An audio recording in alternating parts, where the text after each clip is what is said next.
Hi guys, and welcome to my second devlog about Skyland. This time around I worked on the physics, the player models and the player animations. So the first thing I had to do was to re-implement the physics engine bullet to avoid making my own physics engine, because that's really hard.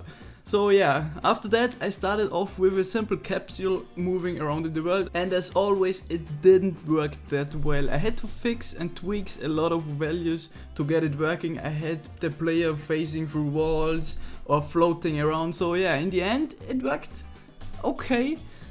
So I moved on to the next thing, implementing the player models. And yeah, let's not talk about my first attempt.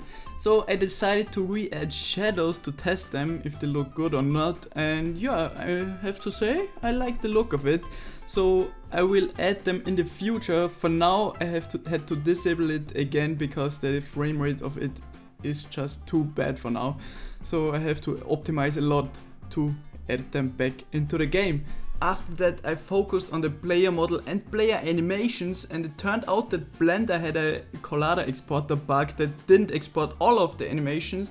It missed the finger animations of my player, so I had to download the source code of Blender and recompile it to get that fix in there, and then I continued the work on my player animations. As you can see in the background, I added a bunch of animations: the running animation, the L animation, the falling animation and the jumping animation. And yeah, after that I decided to work on inverse kinematics. What are inverse kinematics? In games you can use them to place the foot on the ground and so that it doesn't stick through the ground. So yeah, that system is pretty hard to implement, and it took me quite a while. I had a lot of bugs in it. Sometimes I had a missing leg, a third leg, a sideways leg, or just a weird leg. So after a while I got it working, and I'm pretty proud of it because it involves a lot of math and I suck at math, so yeah, it took me quite a while. So now I have a player that properly walks on the ground and doesn't have legs sticking through the ground. Then I started with the more tedious work, more physics. I added a crouch state for the player itself so he can crouch and walk while crouching. I added climbing. Climbing is probably one of the hardest things because I also had to add some more inverse kinematics for the arms and legs to stick to the walls. I also added some climbing animations like climbing sideways, climbing upwards, climbing downwards, but those climbing animations are not very clean because the game is going to be a first-person game, and those animations are only for the other players when they are walking around in multiplayer.